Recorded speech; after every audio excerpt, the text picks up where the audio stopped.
damn late. I had to stop by the Wax Museum again and give the finger to FDR. We know Al-Qaeda, Zawahiri, is supporting the opposition in Syria. Are we supporting Al-Qaeda in Syria? Well, it's a proud day for America. And by God, we've kicked Vietnam syndrome once and for all. Thank you very, very much. I say it, I say it again, you've been had. You've been took. You've been hoodwinked. These witnesses are trying to simply deny things that just about everybody else accepts as fact. He came, he saw, he died. Well, we ain't killing their army, but we killing them. We be on CNN like, say our name, bitch, say it 3 times. The meeting of the largest armies in the history of the world. Then there's going to be an invasion. All right, you guys, on the line, I've got the great Ted Galen Carpenter, Senior Fellow for Defense and Foreign Policy at the Cato Institute. And he's got this very important piece here in the national interest. The Obama administration destroyed Libya. Could Trump make it worse? Well, of course, the answer to that is yes. Welcome back to the show. How you doing, Ted? Thanks very much, Scott. Yeah, man. What's it going to do? Make it better? I don't know. I should have mentioned that your latest book is NATO, The Dangerous Dinosaur. When did that come out? That is out this past week. It is brand new. Brand spanking new. And we'll be having a book forum to celebrate the publication on October the 18th at Cato. Okay, great. I was hoping you were going to say here in Austin, but no, I guess not. Well, hopefully I'll be able to have a speaking engagement of some sort in Austin, since that's my base of operations and my favorite city in the United States by a long shot. Yeah, man. Well, make sure I know that that's happening when it happens. I'll introduce you. Well, very good. I appreciate that, Scott. Yeah, man. And hey, NATO, The Dangerous Dinosaur. Forget Libya. Let's talk about Eastern Europe for a minute. Tell me all about your book, man.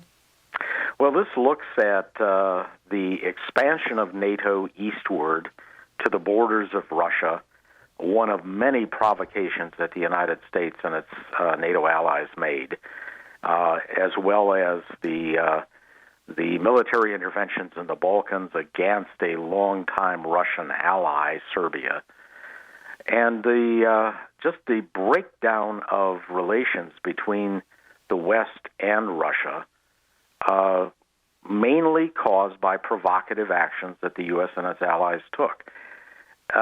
In addition, I look at the dangerous new obligations that the United States took. It was risky enough to promise to protect the major powers of Western Europe during the Cold War, but now we're committed to defending some unpredictable regimes in Russia's immediate neighborhood. So the possible rewards of maintaining that kind of protection over allies, those rewards have really, really declined in even theoretical importance, and the risks have skyrocketed. Mm-hmm. So that's why NATO is a totally obsolete institution. President Trump was actually right about that when he made that statement.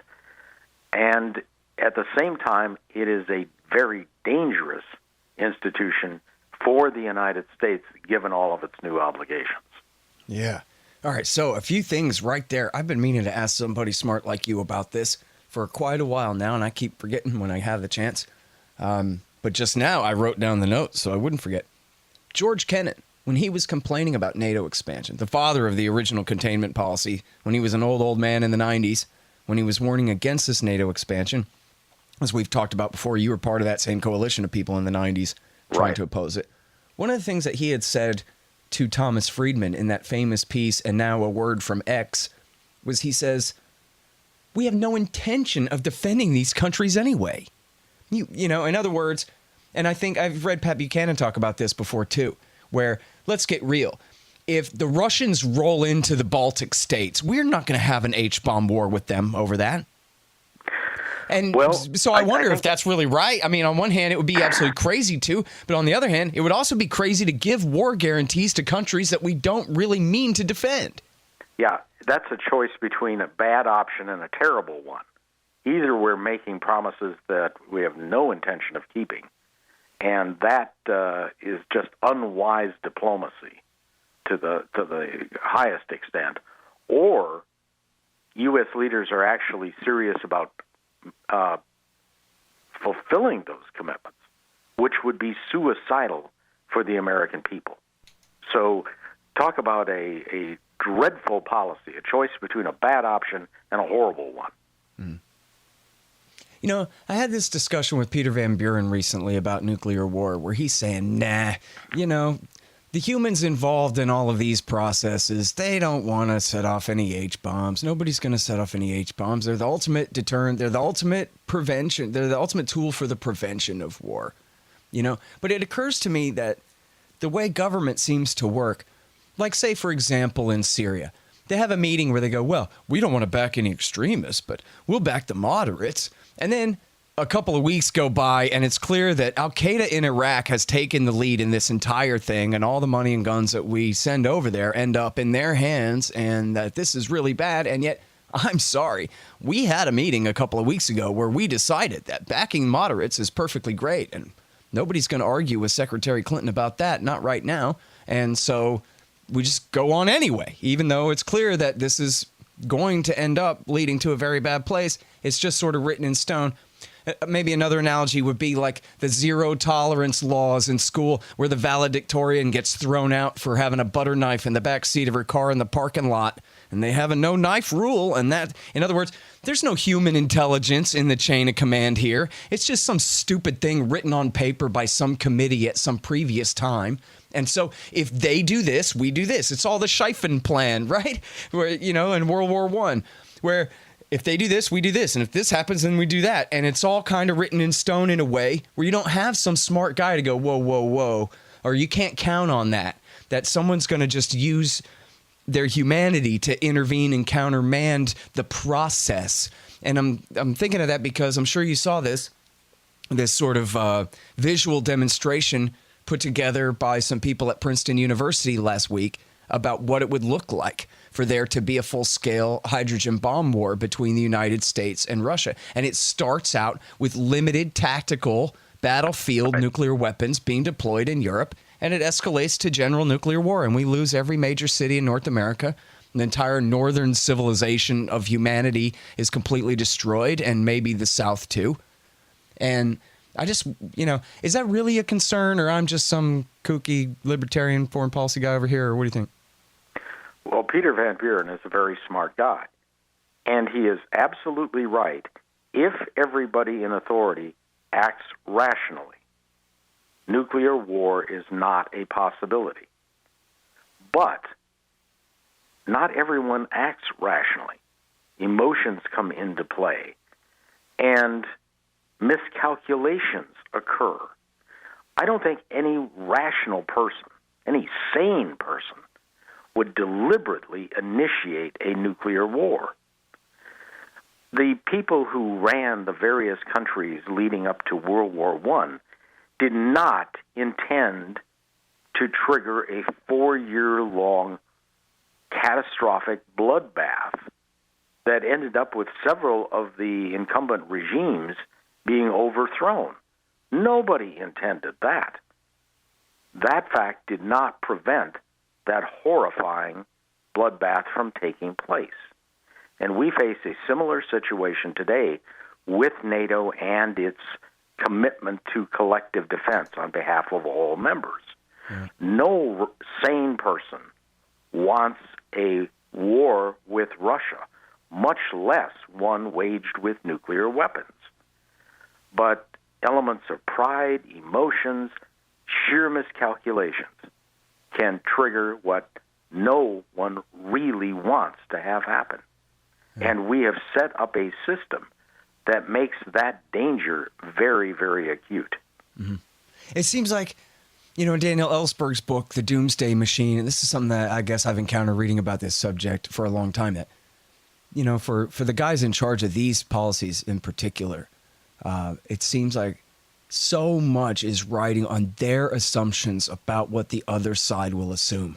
If we do this, they'll know that what we mean by that is this, in that, you know, the language of action kind of a deal. And yet that those really aren't safe bets, right? That on any one of those, there's probably a 60-40 chance that they'll understand it the way you want them to understand it, but maybe not. You know, they talk about using nukes, escalate to de-escalate. Aha, see, we're willing to use a nuke or two. You better back down. And so don't worry, they'll back down. And that could be the Russians thinking toward us, or our thinking toward them, or our assumed thinking about what they think we think, and this kind of thing. When instead somebody sets off an H-bomb and the other side says, no, you don't, and starts setting off H-bombs back. They don't back down. They escalate too, and this kind of deal, you know? No, that's exactly the problem. That kind of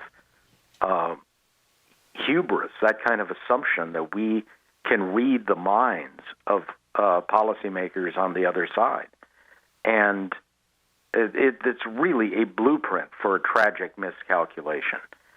There's also this kind of macho element. If we stand strong, they will back down. I've always asked the question when people talk about peace through strength. First of all, I point out that the United States has, over the decades, had the strongest military in the world by far. And yet, where's our peace? We've had nothing but an endless series of wars over the last several decades. So it's a faulty model to begin with.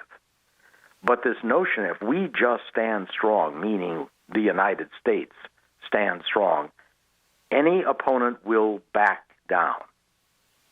That is a very, very dangerous assumption. And I always ask people who maintain that position, what happens if they don't? What is plan B? And usually I get dumb stares. It's like, well, you're not supposed to ask that question. Yeah. That just will never arise. That's a pointless question. Yeah. Well, no, it's not. This is Gareth Porter's book about Vietnam is titled The Perils of Dominance. And it's about how, if that title meaning when you're so strong, then you get full of this ridiculous idea that everyone will just bend to your will, when in fact they all have red lines just like you do. And if any combination of nations, let's say Europe and Russia and China all ganged up and started telling us what to do, no one doubts for a minute that America would fight before we gave in. Simple as that. So why would anyone else see the world any differently? Well, and look at the Vietnamese. They lost something like 3 million people resisting American domination and said, keep bringing it. What? We're going to keep fighting until you leave. Well, that's an excellent point. And I'm amazed at the number of policymakers in the United States in particular who seem to assume that other societies, other governments won't react the way we would react. For instance, how would Americans feel?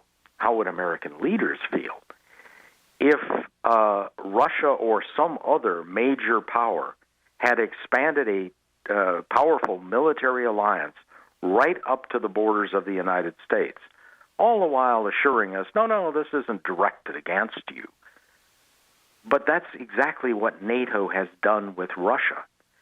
And yet, even though we know that people in the United States would be going ballistic about this kind of provocation, this kind of threat, we assume that Russian leaders and the Russian people won't react that way when the United States is moving NATO right up to the borders of the Russian Federation. Again, this kind of arrogance, this belief that somehow we're unique and other people don't react to threats and provocations in the way that we would, that can lead to a tragedy. And it's a very risky notion to make that kind of assumption.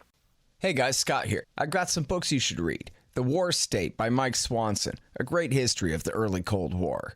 No Dev, No Ops, No IT by Hussein Badakhshani. How to run your computer business like a good libertarian.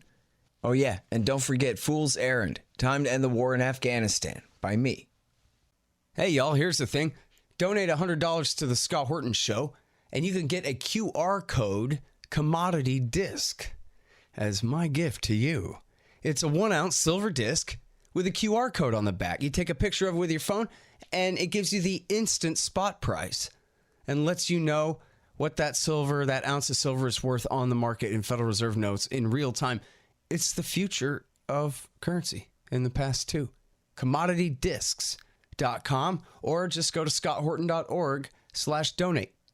Hey guys, you probably need a new website. A lot of people do. What you need to do then is go to expanddesigns.com. The great Harley Abbott and his team over at expanddesigns.com, they'll hook you up with a great new website for 2019. And in fact, what you really should do is type in expanddesigns.com/Scott, and you'll save $500. We're in this really weird situation too now with Russia and NATO and all these things that to me is very kind of reminiscent of the days before Iraq War II, where the people who had built up the Iraq threat, supposedly, there was no way for them to back down from all of that. The counterfactual that actually Saddam is now a harmless old man writing a romance novel who's perfectly willing to shake hands with Donald Rumsfeld again and accept, whatever American dictates. As Naji Sabri told Richard Pearl, we'll do whatever you want. Please don't attack. We give in. We surrender. Here's everything. And Pearl said, we'll see you in Baghdad. Not good enough. There was no way that they could admit what the real reality was at the time. And it's the same kind of thing here, where this whole second Cold War is essentially all America's fault. And that doesn't mean that Vladimir Putin is some angel any more than Saddam Hussein was. It doesn't mean that the Russians are heroes or anything like that just because the Americans are the aggressors. But there's just no question that, as you said, we expanded our military alliance right up to their border. Now, we've done coup d'etats in something like 5 to 7 countries just in the last 20 years, overthrowing governments that were friendly to them in order to install anti-Russian governments. And then with the pseudo regime change that didn't quite take in Syria, that ended up reviving Al-Qaeda in Iraq and turning it into the Islamic State, for Christ's sake. And they didn't even start intervening there until ISIS and Nusra and the other groups were about ready to march on Damascus there in the fall of 2015. And so there's no question that the Russians have bombed the hell out of Syria and killed a lot of innocent people, just the same as they did send special operations forces to help the separatists in the east of Ukraine to resist the new Nazi-backed U.S. coup d'etat junta that had been installed there in February 2014. But again, and so none of that's heroic or great, but it's all absolutely, their very worst actions they've taken have been in reaction to what America has done, the position that America's put them in. Now, how are you and me supposed to convince Washington, D.C. that, oh, no, listen, it's just that you people are wrong about everything, and this is all your fault, and this is everything you've done, and your consensus is stupid, and you have no idea what you're doing, no ability to see yourself and your decisions from the outside, and the whole lot of you ought to go and get real jobs instead of putting the American people in danger like this. When these people all think that they're the heroes saving you and me from Russian aggression and the rise of the new czar, or whatever fantasy that they're hooked on. Again, like with Saddam Hussein, you're saying Saddam, but there's no way that they could back down from what they had built him up to be, right? Well, you're getting into the issue of self-identity with these people. It is very difficult for them to admit that they've made any kind of mistakes, much less catastrophic ones. But if you look at the record, there's no question that the provocations that led to the new Cold War, that the vast majority of them came from the United States and its allies, and many of them came before Vladimir Putin became president of Russia.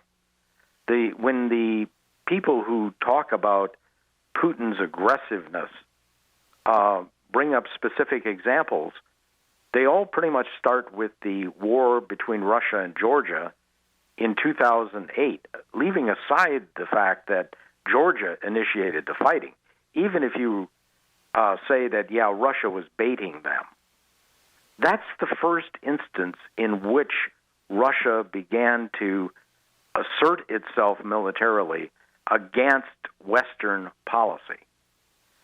take a look at all the steps that were taken with NATO expansion, with the wars in the Balkans, with the deployment of U.S. forces into Eastern Europe, granting Kosovo independence by bypassing the UN Security Council and the Russian veto, arming Georgia to the teeth, arming Ukraine to the teeth.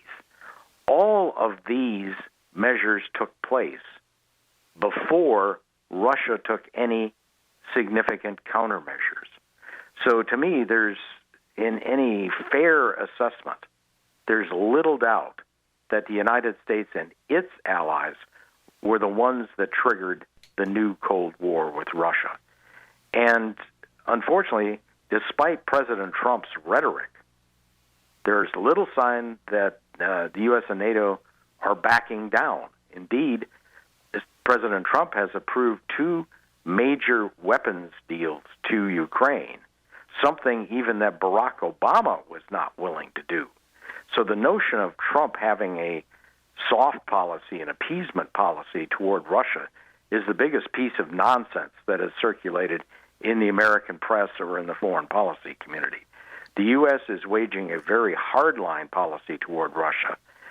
And so far, fortunately, Putin has been relatively restrained in his responses.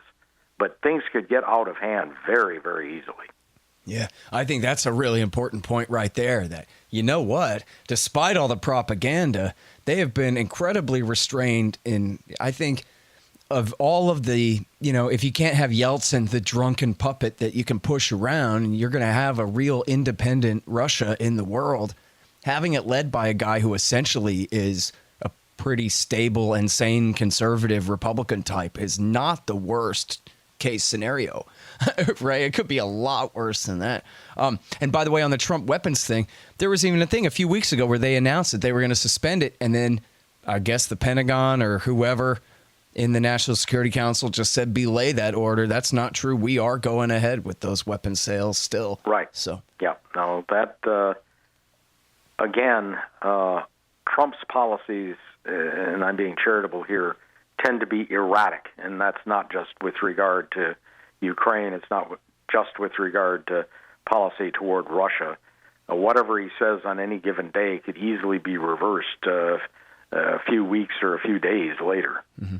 Well, as the FBI told CNN, their job was to rein him in. If they couldn't remove him from power through some 25th Amendment coup or something, their job was to make it impossible for him to normalize American relations with Russia. Because that's the job of the FBI Counterintelligence Division and the CIA in America, is to rein in the choices of the elected president of the United States, who ran on the platform, by the way, of wanting to get along with Russia out loud in front of the American people over and over again. It very well could be argued that was part of what got him elected in the first place.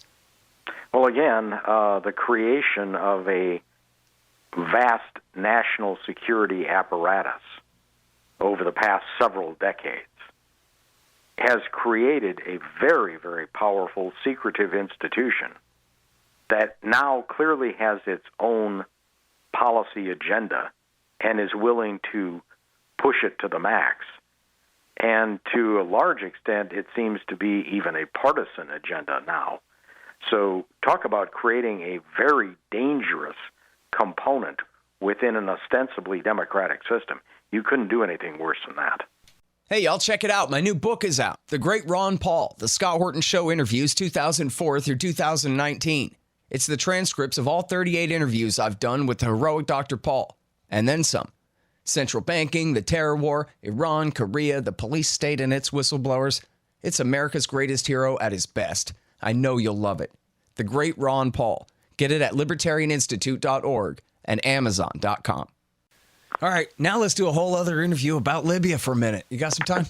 Yes. Great. So this is such an important piece that you wrote here.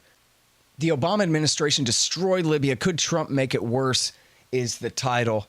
And so there's so much important stuff in here. But I guess, first of all, can you give us just sort of this thumbnail of the Civil War that you describe and which side the U.S. is on? Well, for the the first point, the United States government doesn't seem to have decided what side it wants to be on. President Trump seems to be reasonably friendly to General Khalifa Haftar, who the U.S. government officially opposes his bid to take power in Libya. The U.S. officially supports the UN-recognized, UN-backed government in Tripoli that seems to control Tripoli and some of its suburbs and not much else in the country. Haftar, interestingly enough, used to be a CIA asset back in the 1980s and 1990s.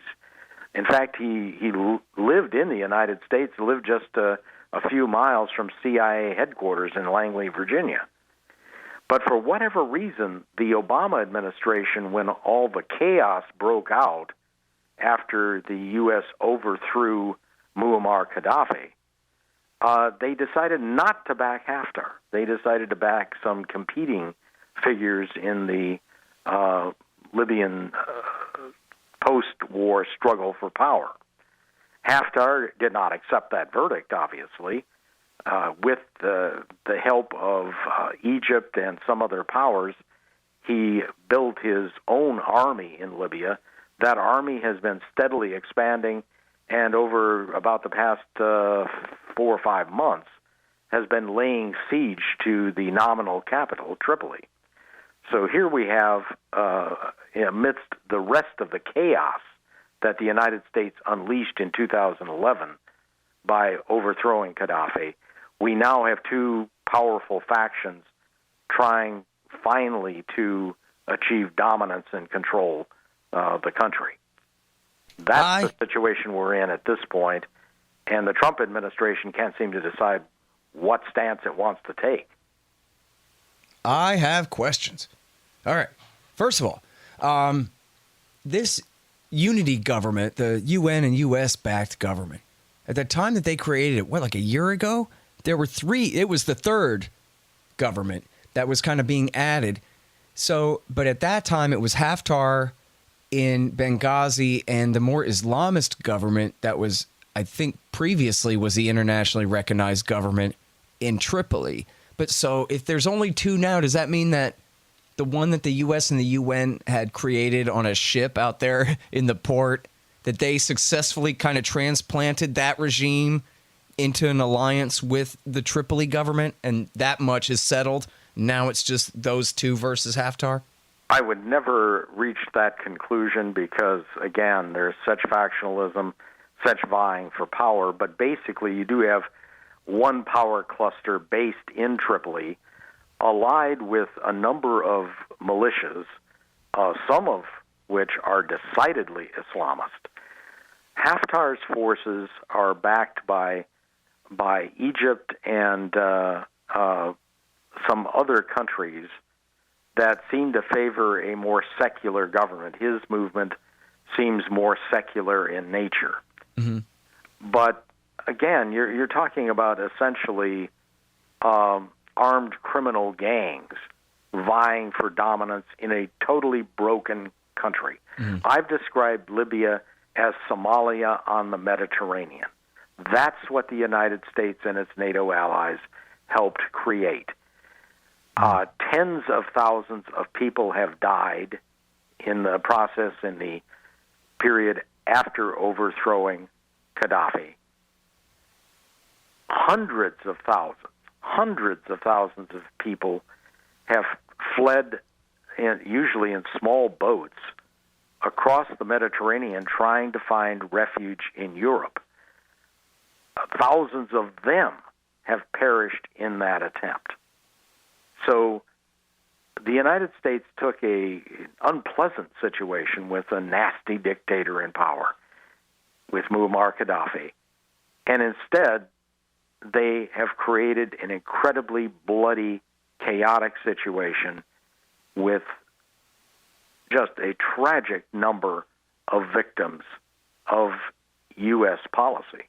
And yet, the architects of that policy within the Obama administration people like Samantha Power, people like Hillary Clinton, people like Ben Rhodes refused to accept any responsibility for the catastrophe that they created.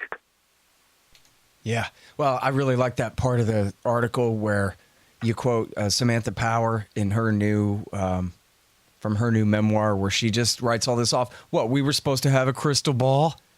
Well, no, but that was what all the opponents of the war said, was you don't have a crystal ball.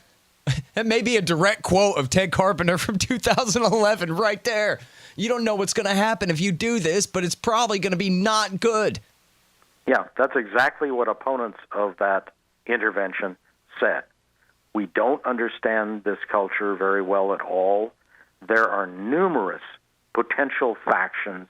This place, if you overthrow Gaddafi, is more likely to blow apart into armed rival factions for power than it is to create any kind of united national government post-Gaddafi, much less a united democratic government. That is an absolute illusion. Right. At that time, Justin Raimondo was saying, well, I know a little bit about it, and I know that Libya was only created not after World War I, but after World War II. And that the only thing holding it together was the Gaddafi regime, that this is the ancient kingdom of, Tripoli and Caesarea, or however you say it, and we can expect it to fall apart, and for then people to fight over who controls what and where the lines are and the rest of it. So here we are. One would think, and to me this makes me angrier at the Obama administration for the Libya and Syria interventions than I was even with George W. Bush's administration for the Iraq intervention. Because the Obama people had the Iraq catastrophe right in front of them as a lesson. Right. And they just ignored that lesson. They went and adopted the same kinds of disruptive policies and ended up, shockingly, with the same kind of disastrous results. So what does that say about people, supposedly intelligent policymakers, who learn nothing from the mistakes of their predecessors? Right. And, they said in Iraq, well, the CIA and the State Department, they wanted to stay and build the country and all this, but they should have listened to us neocons who said that we should have just installed Chalabi and left real quick and let them work it out. That would have worked much better. Well, here we have that model in Libya, where Obama now says Libya was my greatest mistake. Not the war, but the fact that I did not invade full scale with infantry and take responsibility for building a new nation. And that would have worked out at least as well as Iraq. Yeah, exactly. These people seem incapable of learning. They're certainly incapable of admitting mistakes. Their egos are so inflated that they just will not acknowledge responsibility for any of the consequences of their blunders. Yep. Yeah, Hillary, too, in the debate said, well, that's just because of the Libyans' failure to, take advantage of the great opportunity that we gave them. Yeah, I mean, the arrogance deserves some kind of prize. For real. Like losing an election. Hey, so I'm sorry. That's still just the funniest thing that's happened in this century, and I can't get over it. I wanted to ask you about this. You mentioned the different foreign nations involved here, and I wanted to see if this is right. Do I have it straight in my head that Saudi, which supports the anti-Muslim Brotherhood secular military dictatorship in Egypt, in alliance with that secular military dictatorship in Egypt, that they are supporting the more secular government of Haftar versus our NATO allies, the Turks, and their other allies, the Qataris, who support the Islamists in Tripoli because they are closer to the Muslim Brotherhood, which is supported by both Turkey and Qatar. Is that right? That's basically right. Although, again, all of those regimes are such opportunists, they could probably switch sides with a moment's notice. Right. But, yeah, that does appear to be the geopolitical layout. And they're all vying for regional influence and let's not forget that, control over the oil supplies of Libya. Yeah. That's the factor that is there in the background, and it's not a trivial one. Right. Well, and of course, at one time, I think this was still back in Obama years. I forget the year now. Was it 2015 or so, where they had a major air war against the town of Sirte, which had been taken over completely by guys declaring loyalty to the Islamic State. Yeah, that whole episode, and again, it shows the extent of the factionalism that exists in Libya then and now. And essentially, you had a fight between two different hyper-Islamist groups to take control of that city. Again, the idea that there are Democrats of the desert ready to take power in Libya or any of these other countries, if we can just identify them and support them sufficiently, that's maybe the greatest illusion of all underlying U.S. policy. Mm-hmm. Yeah, I like that part of the story here with Libya where Hillary met in a hotel in France with this guy Jabril, who was, I guess, the Libyan Chalabi. And whereas it took Chalabi, 10 years of lobbying with all this CIA money and Iranian money to start the war against Saddam Hussein, I mean, man, he had to work for it.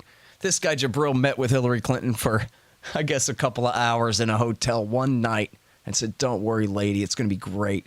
And she went back and argued, "We got to do it," and won. Yeah, and even if you're charitable and say that Jabril was not a total con artist like Chalabi, and I will adopt that view, he was quickly outmaneuvered and eased out of power as soon as Gaddafi was history. And again, U.S. officials completely misread the power alignment within the rebel movement. The handful of pro-Western democratic types, that they constituted the weakest faction within that movement. And yet, again, the arrogance of U.S. policymakers, we assumed those would be the future leaders of Libya, future leaders of a united Libya, not one that was inherently going to fragment as soon as the big boss who was keeping the lid on things, Gaddafi, was out of the picture. Mm-hmm. It's the bubble in Washington, D.C., inside the consensus of power there, is really something to behold from the outside. It's never surprising, but always shocking. For example, this quote that the source is the Secretary of Defense, Robert Gates, and it's never been disputed by the former president, Barack Obama, that Obama told Gates, as you cite in this piece here at the National Interest, that his decision to start this war was 51-49. In other words, it was an aggressive war. He admits it. He had no... What is that other than an admission of a war crime? But, Scott, it wasn't a war. According to the Obama administration, it was kinetic military action. Oh, right. Because if it was a war, under the War Powers Act, they should have at least informed and Congress and consulted with Congress before taking action. So it wasn't a war. George Orwell would love these people. Yeah, I mean, his characters in 1984 and Animal Farm are nothing in terms of the duplicitous statements compared to the real officials in various U.S. administrations. Yeah, it's true. And yeah, again, they're so wrong that there's no way to turn them around. They could just never admit it. Occasionally you hear from the soldiers who go, "Man, I thought I was Luke Skywalker and Han Solo out there, and then I quickly realized that I'm the stormtrooper in this story." But in Washington, D.C., they're always the heroes. They know it, and there's just no question about it. After all, they're from the USA, and we're exceptional. We make sins into virtues just by being us. Well, they're definitely heroes in their own minds, and that's one of the tragic aspects. I think in 95% of the cases, it is hopeless to expect them to reverse course, to admit that they've been wrong, to change their policy orientation. There'll be a few converts now and then, but the vast majority will go on and on and on as long as they're allowed to do so. And that's the problem. Unless you unseat that foreign policy elite, and that's not an easy task, we can expect more of the same year after year after year for an indefinite future. Yeah, it sure is true. And you know what? Whenever I daydream about an America First national security cabinet, if Trump ever meant what he said about, getting out of NATO, undermining NATO, withdrawing from the Middle East, wrapping up all of Bush and Obama's wars and all these things, we don't have a very deep bench, but we got one good bench of guys to help implement it. And in my version, you and, of course, Doug and Chris Preble and the leaders of the Cato Foreign Policy Department are right there running the national security staff. And you really could do it. And all Trump would have to do would just be curious enough to read the national interest from time to time. You know what I mean? He doesn't even have to read antiwar.com. Just read the national interest. We got plenty of guys there. Paul Pillar could be the director of national intelligence. Rand Paul could be Secretary of State, Jim Webb at Defense, McGregor as National Security Advisor, you and Doug running the National Security Council, Doug Bondo. I finally figured out how to pronounce this guy's name right. He spells it wrong if he wants to pronounce it that way, but hey. Anyway. I'm not waiting for the telephone call, however. I'll tell you what, you better say yes when it comes. All right, guys, I'll let you off the hook here, both of y'all, the audience and our guest, Ted Carpenter. Thank you again for your time. Appreciate it. Yeah, no problem, Scott. Thank you. All right, you guys, that's Ted. He is Senior Fellow in Security Studies at the Cato Institute. And check out his brand new book, NATO, The Dangerous Dinosaur. All right, y'all, thanks. Find me at libertarianinstitute.org, at scotthorton.org, antiwar.com, and reddit.com/Scott Horton Show. Oh, yeah, and read my book, Fool's Errand, Time to End the War in Afghanistan, at foolserrand.us.